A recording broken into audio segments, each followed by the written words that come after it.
Okay. So I will teach you principles and practices of management.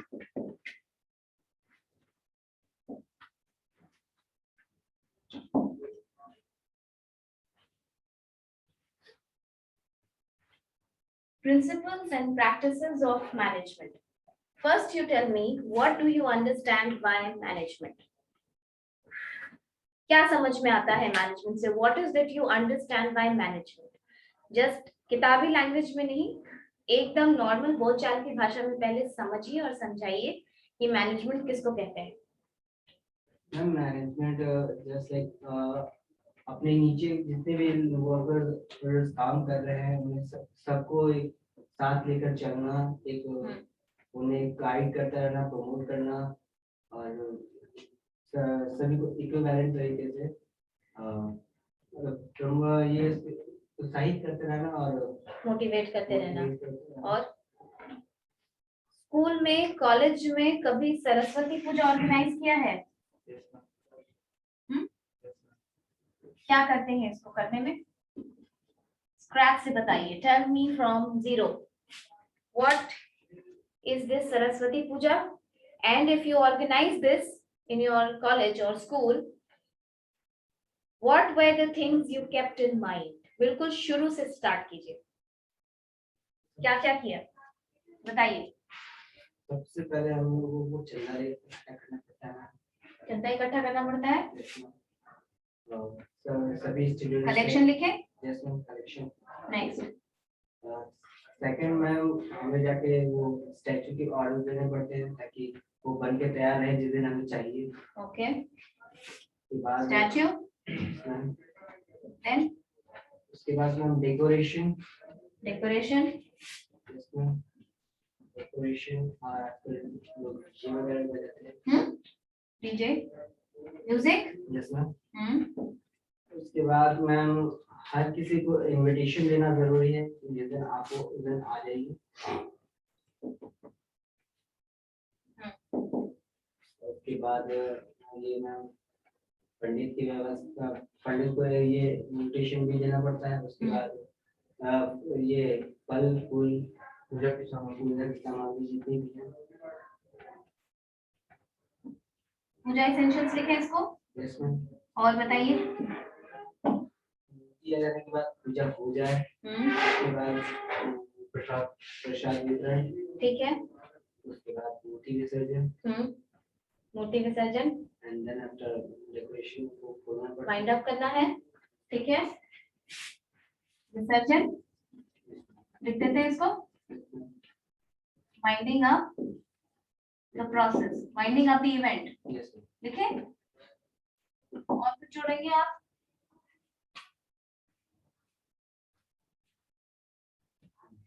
No. You want to add something? No. See. ये आपने बताया कि whenever this is an event, Saraswati Puja is an event. This is, I mean, mostly organized in schools and colleges.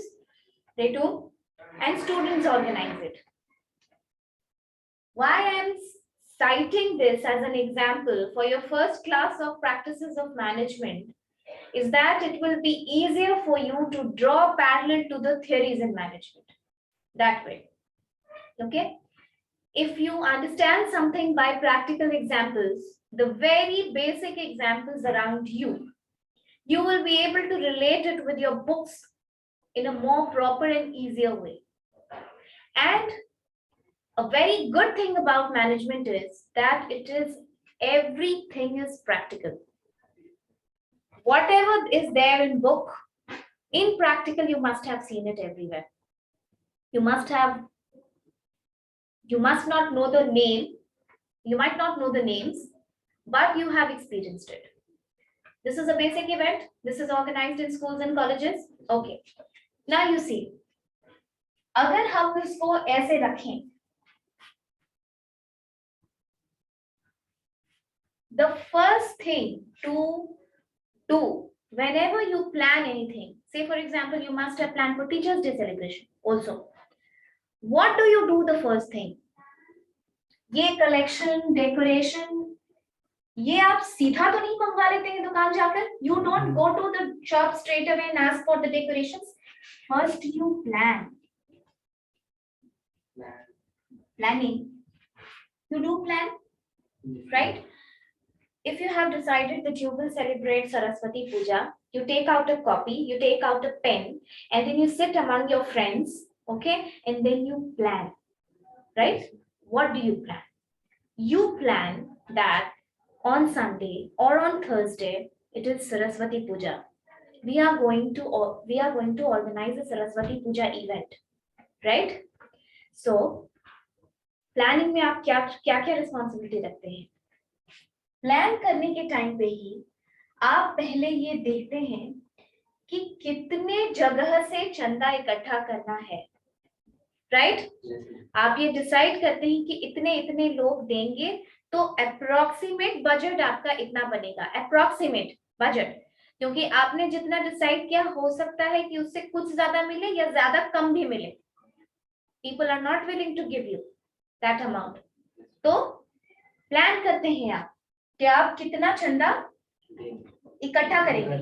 आपका पूरा programme इसी पे based है. आप कितना अच्छा स्टैचू ला सकते हैं, आप कितना प्रसाद वितरण कर सकते हैं. Everything is dependent upon your planning. So in this planning what you do is that you decide that how many people you have. You will decide what first and foremost thing that you will decide is ki how are you going to implement this program. There's a plan that on Thursday there is Saraswati Puja. We all have to be organized. We all have to be here, and we are going to plan it. Plan it means क्या? मूर्ति कहाँ बनाएंगे, मूर्ति कहाँ बिठाएंगे, किस locality में करेंगे, ये planning है. Next आया ऑर्गेनाइजिंग. नेक्स्ट क्या आता है? ऑर्गेनाइजिंग. ऑर्गेनाइज मतलब ऑर्गेनाइज करने का मतलब, no, it's like organising. See for example, this is an institution. This entire PGDM students are supposed to sit here. Okay, the faculty room is supposed to be there. Faculties are sitting there. The library is here. The reception is there. The center head sits there. इसको पूरे जगह को organise किया गया है clarity के लिए, ताकि कोई कंफ्यूजन ना हो. अंडरस्टूड कि ये ऑर्गेनाइज किया गया है. तो आप जब सरस्वती पूजा करते हैं तो यू ऑर्गेनाइज थिंग्स कि हम यहाँ पर ये करेंगे, हम यहाँ पर ये करेंगे, हमारे पास लगभग इतना चंदा इकट्ठा होगा. And then you decide on those things. You will organize things. Then you have organize में फिर अब ये implementation वाला पार्ट आ गया. प्लानिंग का पार्ट क्या होता है? It's a plan. You have planned कि you will do Saraswati Puja. Organize part में you will go, पैसे की बात हो गई. Then you have organizing. Now you will start organizing things कि कैसे कैसे क्या होगा. Okay? Then you have the next step is staffing.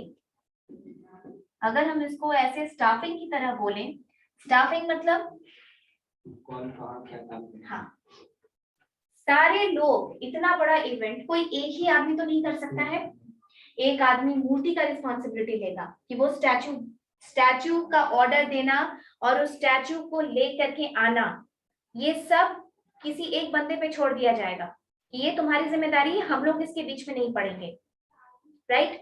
प्रसाद वाली कमेटी में कोई जन होंगे जो प्रसाद की शॉपिंग करेंगे, प्रसाद को कट करेंगे, प्रसाद वितरण में रहेंगे, और जिन लोगों ने चंदा दिया उसके बाद जब वो प्रसाद बांटेंगे तो ये प्रसाद वाली कमेटी का रिस्पॉन्सिबिलिटी होगा. अंडरस्टूड? चंदा लेने के लिए कोई एक ग्रुप जाएगा. तो ऐसे आपने क्या किया? ऑर्गेनाइज किया चीजों को, स्टाफ किया चीजों को, लोगों का करेक्ट प्लेस करना. अब देखिए, आपके यहाँ स्टाफिंग क्यों इंपॉर्टेंट होती है? आपके ग्रुप में मान लीजिए कि आप लोग 20 लड़के मिलकर के सरस्वती पूजा कर रहे हैं. There are 20 people who are into the staffing of Saraswati पूजा. अब उसमें से कुछ बंदे तो ऐसे होंगे जो रफ स्पोकन होंगे. Yes. होंगे ना. Yes. क्या आप उन लोगों को दूसरों को इनविटेशन देने भेज लगा देंगे? No. नहीं लगाएंगे ना. मैन पावर का जो आप अलॉट करेंगे काम, ये आप सोच के करेंगे ना कि कौन सा आदमी कौन सा काम ज्यादा अच्छा कर सकता है. Yes.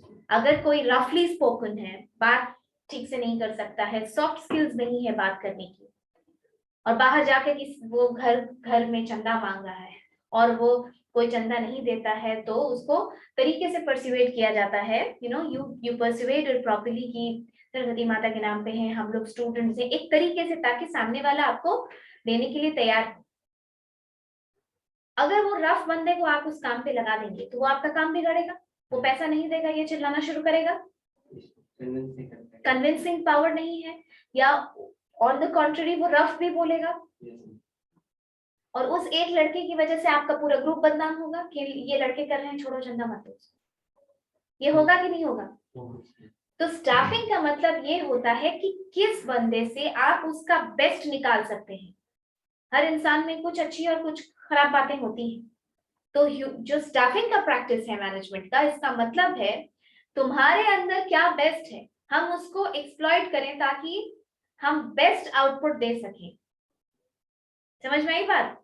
This is known as staffing. जो रफ होता है उसको शॉपिंग का काम दो, मार्केट से वो सामान लाएगा, प्रसाद में रहेगा, जिसमें कि लोगों से मिलना जुलना कम है, लेकिन काम तो वो भी इंपॉर्टेंट है. राइट? कोई बड़े फाइनेंस किसी बड़े फाइनेंशियल चीजों के लिए, जैसे मूर्ति वगैरह का नेगोशिएशन, सस्ती में मूर्ति लाना है, वो किसी वैसे बंदे को दो जो उसका जानकार हो, किसी का कोई कनेक्शन हो. करते हो ना ऐसा कि मैं ये जानता हूं तो मैं ये काम वॉलंटरी टेकअप करता हूं. अंडरस्टूड? तो दिस इज स्टाफिंग. नेक्स्ट, अगर हम इसको एक और प्रोसेस से बात करें, डायरेक्टिंग. तुमने काम अलॉट कर दिया, लेकिन जरूरी तो नहीं है कि तुमने जिसको जैसे काम दिया वो वैसे कर भी रहा है. जरूरी नहीं है ना. हो सकता है कि प्रसाद जिसको काम दिया तुमने, वो आनाकानी कर रहा है या काम डिले कर रहा है. तो जब आपने काम अलॉट कर दिया, उसका एक हेड होता है कमेटी में, जो मेन बॉय होगा, उसको ये देखना भी पड़ेगा कि जैसे जैसे काम अलॉट हुआ है वैसे वैसे वो काम कर रहा है कि नहीं कर रहा है. अगर कर रहा है तो वेल एंड गुड, और प्रॉपरली कम्युनिकेट करते रहना जरूरी होता है. जस्ट लाइक इन मैनेजमेंट, आप जो सरस्वती पूजा ऑर्गेनाइज करते हैं, that is also a kind of management. Understood? उसमें भी आप एक दूसरे से बराबर कम्युनिकेट करते रहते हैं ना कि तुम्हारा काम कहाँ तक पहुंचा, प्रसाद का काम हुआ कि नहीं, मूर्ति की बात हो गई कि नहीं.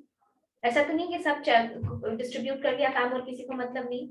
You are working in coordination to fulfil the event, fulfill the objective of that event.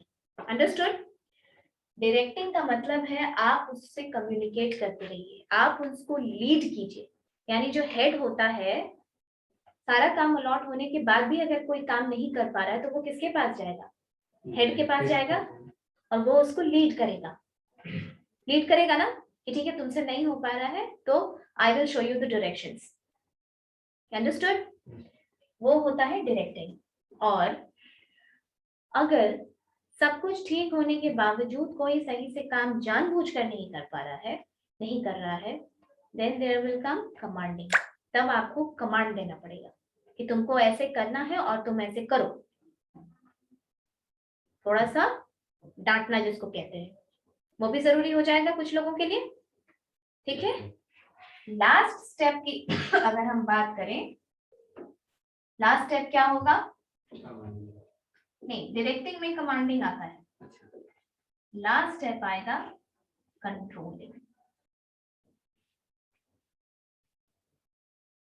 Controlling का क्या मतलब होता है?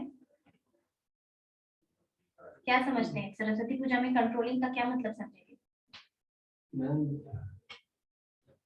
कौन क्या किस तरह से कर रहा है, तो प्रॉपर वे में जरूरी है, हो रहा है या नहीं हो रहा है, उसे कंट्रोल करना जरूरी नहीं हो रहा है। तो अगर कोई ओवर टाइम तो मतलब वो ज्यादा टाइम ले रहा है तो उसे प्रॉपर टाइम में करवाना, और जो कम मतलब देखिए, कंट्रोलिंग का मतलब होता है कंट्रोल प्रोसेस। कंट्रोल का मतलब the way you thought will be the actual performance, with your desired performance। कि आपके दिमाग में कुछ होगा ना कि सरस्वती पूजा का इवेंट इस तरीके से हम ऑर्गेनाइज करेंगे, इसी तरीके से होना चाहिए, होगा दिमाग में जब हम प्लान करते हैं। उसी वक्त हम ये सोचते हैं कि कोई इवेंट, हम एक बर्थडे पार्टी कैसे करना चाहते हैं, क्या उसका एंड होना चाहिए, राइट? कंट्रोलिंग। लेकिन एक तरीका पहले से ही फिक्स्ड है। जैसे आपने बाकी सरस्वती पूजा देखा, क्या आपका डिजायर्ड परफॉर्मेंस आपका एक्चुअल परफॉर्मेंस मैच किया? अगर किया तो ठीक है, अगर नहीं किया तो आप इससे लेसन लर्न करेंगे, आप सीखेंगे। मान लीजिए आपने मूर्ति किसी वेंडर से ली, वो मूर्ति अच्छी नहीं निकली, वहां लगाते के साथ वो मूर्ति का पार्ट्स टूट रहा है, तो आप उस वक्त तो कर लिए सरस्वती पूजा।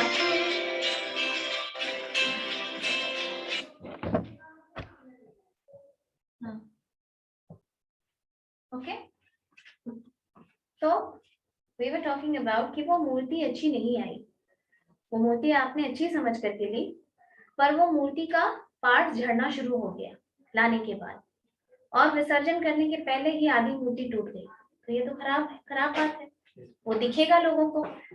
तो आप एज अ कंट्रोल प्रोसेस सीख लेकर के नेक्स्ट टाइम जब प्लान करेंगे तो आप ये प्लान करेंगे कि मूर्ति वहां से नहीं लेनी है।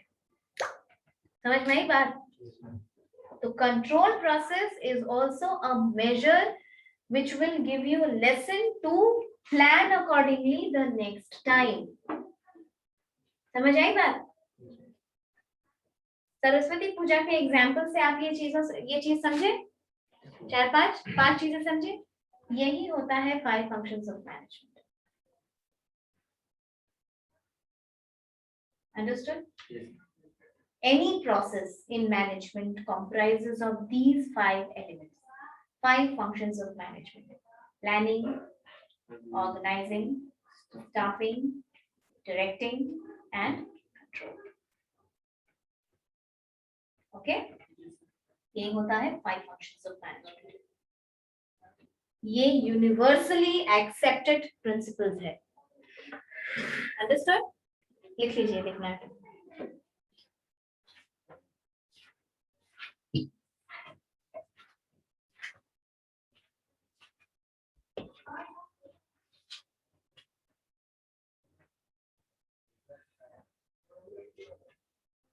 ये समझ में आई बात? कैसे हमने सरस्वती पूजा के एग्जाम्पल से इसको, ठीक है? तो all the functions, all management principle, you will understand that these are the 5 elements of functions of management: planning, organizing, staffing, directing, controlling। इसको याद कर लीजिए कंप्लीटली, यही बेस है प्रिंसिपल्स ऑफ मैनेजमेंट का।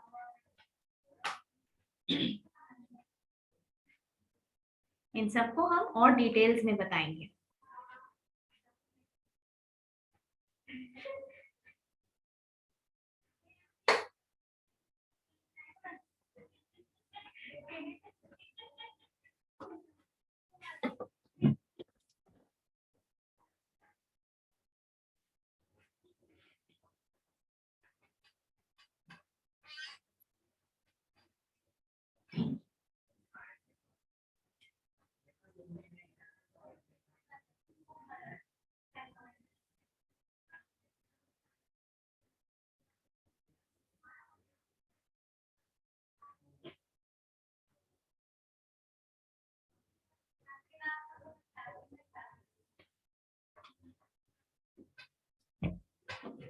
Done?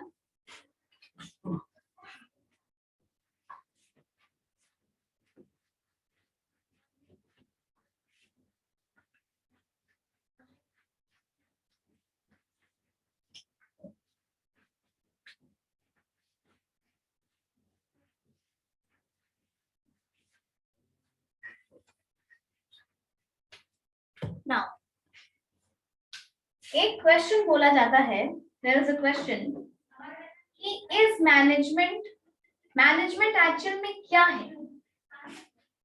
मैनेजमेंट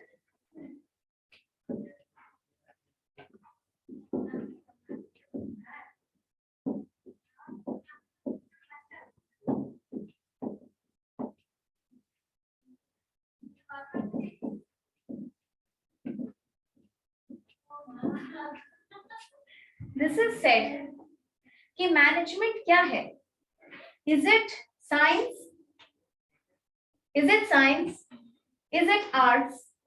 आप अभी तक जो सब्जेक्ट पढ़ रहे होंगे उसमें कंप्लीटली आपको डिवीजन मिलता होगा, कॉन्क्रीट डिवीजन। या तो आप साइंस पढ़ रहे हैं, या तो आप कॉमर्स पढ़ रहे हैं, या तो आप मैथ्स पढ़ रहे हैं जो कि बायोलॉजी और मैथ्स साइंस में ही आता है, या आर्ट्स का कोई सब्जेक्ट पढ़ रहे हैं, social science, psychology, sociology, political science, right, ये पढ़ रहे हैं। बट द रीजन कि जितने भी फील्ड से, डाइवर्स फील्ड के बैकग्राउंड से स्टूडेंट्स आते हैं and they are all open to management is itself evident enough to make this understand that management will entertain everyone coming from diverse background, right? जैसे generally ये trend आपको नहीं दिखेगा कि बायोलॉजी वाले बीसीए ले लें, मैथ्स वाले जनरली बीसीए लेते हैं ना, लेकिन आप मैनेजमेंट में देखेंगे कि किसी भी बैकग्राउंड के स्टूडेंट्स मैनेजमेंट लेते हैं कि नहीं? लेते हैं। This is the reason why management is all of them. This is science, this is arts, this is process, and this is discipline. Why? I told you about planning, organizing, staffing, directing, and controlling. Like science का feature क्या होता है? Science का feature ये होता है कि science has some principles. अगर न्यूटन का थर्ड लॉ है कि to every action there is equal and opposite reaction, तो वो है, वो इंडिया में भी है, वो यूएस में भी है, वो यूरोप में भी है। It's a universally accepted principal, right? Science का होता है ना यूनिवर्सली एक्सेप्टेड प्रिंसिपल। उसी तरीके से मैनेजमेंट का भी कुछ प्रिंसिपल्स है जो यूनिवर्सली एक्सेप्टेड है। जैसे ये 5 फंक्शंस ऑफ मैनेजमेंट, ये यूनिवर्सली एक्सेप्टेड है, ये हर जगह है। और साइंस मैनेजमेंट में भी कॉज और इफेक्ट का काम है कि किसी कारण से कुछ होता है, उसके बीच में relational equations. Understood? So management can be said to be science also. Management can be said to be arts also. अब साइंस है तो आर्ट्स क्यों है? देखिए, कोई पेंटिंग करता है तो आप रातों रात बहुत अच्छे पेंटर नहीं बन जाते हैं, आपको प्रैक्टिस करनी होती है उसके लिए। आप जितना प्रैक्टिस करेंगे उतने अच्छे बनेंगे। आर्ट्स के सब्जेक्ट के साथ ये चीज है ना, the more you practice the more perfect you become. Just like this, any other subject of arts, management is also something which is practiced in the field. The more you practice, the more learned you become, the more perfect you become. This is arts. Okay? और class के PGDM में 20 बच्चे होंगे, हम 20 को तो बराबर पढ़ाएंगे, एक ही टीचर है, आकर के हम लेक्चर देंगे। आप अलग अलग फील्ड में जाइएगा, राइट? कोई आर्ट्स में जाए, कोई एचआर में जाएगा, कोई फाइनेंस में जाएगा, कोई किसी को मार्केटिंग अच्छी लगती है। और अगर मार्केटिंग में ही 4 लड़के जाएंगे तो क्या उन चारों का प्रैक्टिस सेम होगा? नहीं होगा, जबकि पढ़ाया तो वही गया, किताब तो उसने वही पढ़ी, फिर भी सेम क्यों नहीं होगा? Because it's your own skill also. आपकी लर्निंग एबिलिटी क्या है, आपका एटीट्यूड कैसा है, आपकी पर्सनालिटी कैसी है, राइट? आपका बिहेवियर क्या है, आपकी कॉग्निटिव थिंकिंग कैसी है। This is arts. कि आपका इंडिविजुअल बिहेवियर किसी चीज के प्रति कैसा है, this makes management arts. Next, process. Why is management called process? Management is called process का क्या मतलब होता है? फर्स्ट प्रोसेस हुआ, उसके बाद सेकंड पे आए हम, फिर थर्ड पे आए, फिर फोर्थ पे आए। So it's a series of process, series of events that will lead to a common objective or a common full output. Process इसलिए कहा जाता है क्योंकि मैनेजमेंट भी एक प्रोसेस है, हर स्टेप दूसरे स्टेप को लीड करता है फाइनल आउटपुट अचीव करने में। Understood? Talking about discipline, what do you understand by discipline? Tell me. Discipline का क्या मतलब होता है? नो, नॉट अनुशासन नहीं, उसके अलावा डिसिप्लिन का क्या मतलब होता है? To do in a proper way. No, discipline का मतलब बैकग्राउंड, तुम्हारा डिसिप्लिन कॉमर्स, तुम्हारा maths. Understood? Meaning of discipline, this is known as discipline. Discipline का मतलब होता है कि आप किस बैकग्राउंड से आते हैं। आप कभी रिक्रूटमेंट देखिएगा, जैसे बैंक वगैरह का रिक्रूटमेंट आता है, तो आप देखिएगा कि इस डिसिप्लिन के लोग इसमें एलिजिबल हैं। समझ में आई बात? डिसिप्लिन का मतलब, मैनेजमेंट में डिसिप्लिन का मतलब, मैनेजमेंट को बोला जाता है कि दिस इज इंटरडिसिप्लिनरी, इंटरडिसिप्लिनरी या फिर multi disciplinary. Why? Because management is a subject which cannot be taught by just one subject. It includes various diverse fields like psychology, like sociology, like mathematics, like anthropology, etc. So आप धीरे धीरे जब proceed करेंगे तो आप देखिएगा कि management में ये चीजें कैसे आती हैं। Management is all four of them. Whenever somebody asks you कि it is arts or science, ये सब questions आते हैं यूनिवर्सिटी में, management is art or science, you will